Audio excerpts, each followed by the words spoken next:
नमस्कार दोस्तों, डीएलएच न्यूज पर आपका हार्दिक स्वागत है। ब्रेकिंग न्यूज नहीं, सुपर ब्रेकिंग न्यूज। महाराष्ट्र हिल गया है।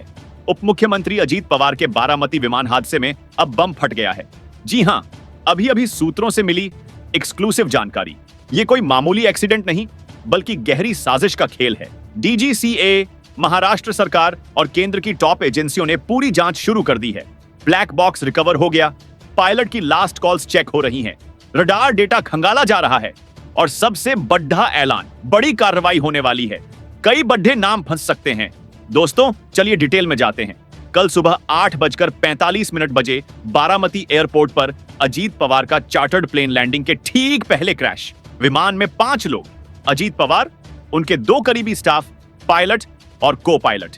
डीजीसीए ने कंफर्म किया कोई सर्वाइवर नहीं, लेकिन अब खुलासा, लैंडिंग से 2 मिनट पहले विमान का सिग्नल गायब। क्या यह साइबर अटैक था या रडार हैकिंग? क्या राजनीतिक दुश्मनी ने यह रास्ता चुना? एनसीबी, सीबीआई, एनआईए, सभी एजेंसियां मैदान में। महाराष्ट्र पुलिस ने एफआईआर दर्ज कर ली और पूरी जांच 48 घंटे में रिपोर्ट का दबाव है। और सुनिए यह झटका, महाराष्ट्र में 3 दिन का राजकीय शोक घोषित हो गया है। 28 जनवरी से 30 जनवरी तक सभी सरकारी दफ्तर आधे समय, स्कूल कॉलेज बंद, सिनेमा हॉल पर ताला, कोई सरकारी प्रोग्राम नहीं, फ्लैग्स आधे झुकाए जाएंगे। ये शोक सिर्फ अजीत पवार का नहीं, बल्कि महाराष्ट्र की राजनीति के एक युग का अंत है। एनसीपी में हाहाकार, सुप्रिया सुले फूट फूट कर रोईं, शरद पवार साइलेंट मोड में। पीएम नरेंद्र मोदी ने सीएम देवेंद्र फडणवीस से फोन पर बात की। हर हथियार का इस्तेमाल करके सच्चाई बाहर लाओ। गृह मंत्री अमित शाह ने ट्वीट किया, ये षड्यंत्र किसी को बर्दाश्त नहीं। उद्धव ठाकरे ने कहा, राजनीतिक साजिश की बू आ रही है। दोस्तों, अजीत पवार बारामती के बादशाह थे, महाराष्ट्र के पावरफुल डिप्टी सीएम। उनकी मौत से एनसीपी स्प्लिट हो सकती है, महाराष्ट्र सरकार डगमगा सकती है। अभी तक के क्लूज: 1, विमान का पुराना model, maintenance issue.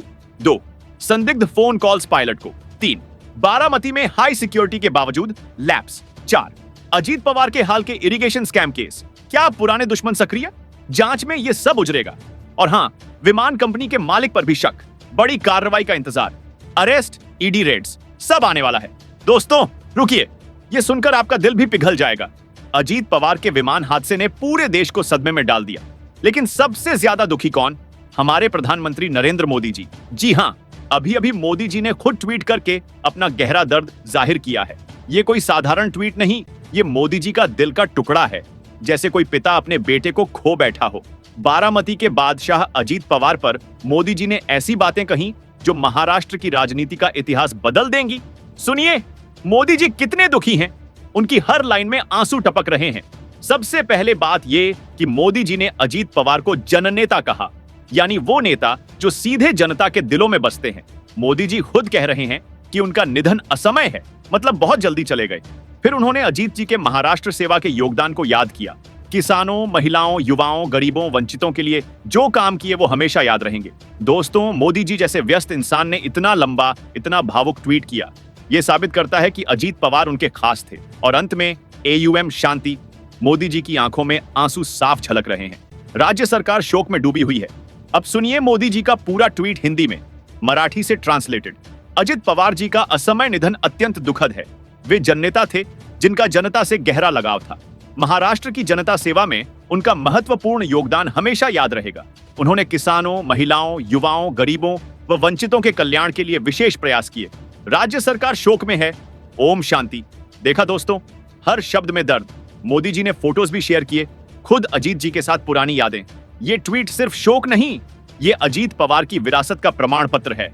Breaking news दोस्तों, अभी अभी कुछ ही मिनट पहले महाराष्ट्र के पावरफुल लीडर एकनाथ शिंदे ने मीडिया को घेरा और ऐसा बयान दिया कि धरती कांप गई। जी हां, अभी अभी शिंदे जी ने कहा, अजीत पवार हादसे पर पूरी जांच होगी। सुनिए लाइव अपडेट। बहुत ही आज महाराष्ट्र के लिए एक काला दिन कहूँ, एक दुर्भाग्यपूर्ण घटना कहूँ, एक दुखद घटना कहूँ।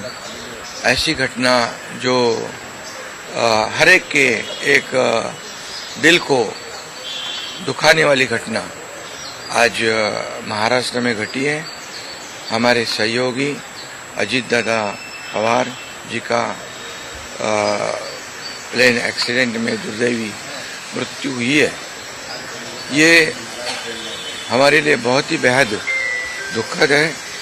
बिल्कुल इसकी जो दुर्घटना हुई है इसकी जांच जरूर होगी, क्योंकि ऐसी दुर्घटना पुनरावृत्ति ना हो, दोबारा ना हो, इसलिए जरूर इसकी जांच होनी चाहिए और होगी। शिंदे जी की आवाज अभी गूंज रही है।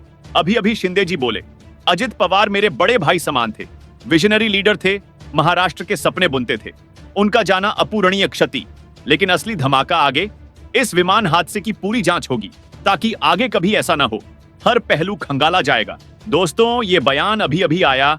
DGCA अलर्ट, CBI तैयार, ब्लैक बॉक्स ओपन होने वाला। वही महाराष्ट्र के मुख्यमंत्री देवेंद्र फडणवीस ने अजीत पवार के विमान हादसे पर गहरा शोक जताया है। उन्होंने स्पष्ट कहा कि वे कल सुबह घटनास्थल बारामती जाकर श्रद्धांजलि देंगे। फडणवीस ने भावुक होते हुए कहा, अजीत पवार दादा अपने वचन के पक्के इंसान थे, महाराष्ट्र के गौरव थे, किसानों के मसीहा। उनका अचानक चले जाना पूरे राज्य के लिए अपूरणीय क्षति है। मैं कल सुबह सबसे पहले क्रैश साइट पर पहुंचूंगा, उन्हें अंतिम प्रणाम करूंगा और NCP नेताओं से मिलूंगा। पूरे देश में अजीत पवार के निधन पर शोक की ऐसी लहर उमड़ आई है जैसे कोई युग समाप्त हो गया हो। हर गली, हर चौराहे, हर सोशल मीडिया प्लेटफॉर्म पर यही चर्चा। सच्चाई क्या है? महाराष्ट्र से दिल्ली, गुजरात से तमिलनाडु तक BJP, NCP, शिवसेना, कांग्रेस सब शोक सभा कर रहे। Hashtag Ajit Pawar R IP number 1 trending है। बारामती में हजारों लोग सड़कों पर फूट फूट कर रो रहे। मुंबई के NCP दफ्तर पर भीड़, सुप्रिया सूले के समर्थक हाहाकार मचा रहे। पूरे देश में लोग टीवी पर चिपके मोबाइल स्क्रॉल कर रहे। बस एक ही सवाल, ये हादसा था या साजिश? ब्लैक बॉक्स खोलो, पायलट की कॉल रिकॉर्डिंग्स सार्वजनिक करो। ये नारे पुणे से नागपुर तक गूंज रहे। अजीत पवार के चाहने वाले टूट चुके। किसान भाई कह रहे, हमारा मसीहा चला गया। युवा चिल्ला रहे, सच्चाई दो वरना आंदोलन। महिलाएं मंदिरों में प्रार्थना कर रही। पूरा महाराष्ट्र काला कपड़ा पहनकर सड़कों पर। फडणवीस कल बारामती, क्रैश साइट पर श्रद्धांजलि, NCP नेताओं से मीटिंग। शिंदे का ऐलान, अभी अभी बोले पूरी जांच होगी, कोई नहीं बचेगा।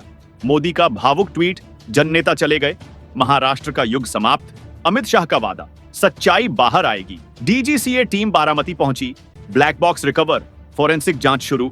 7 दिन में अंतरिम रिपोर्ट का दबाव। सभी चार्टर्ड विमानों का इमरजेंसी ऑडिट। फडणवीस ने चेतावनी दी, दोषी हो चाहे कोई भी, सजा पाएगा।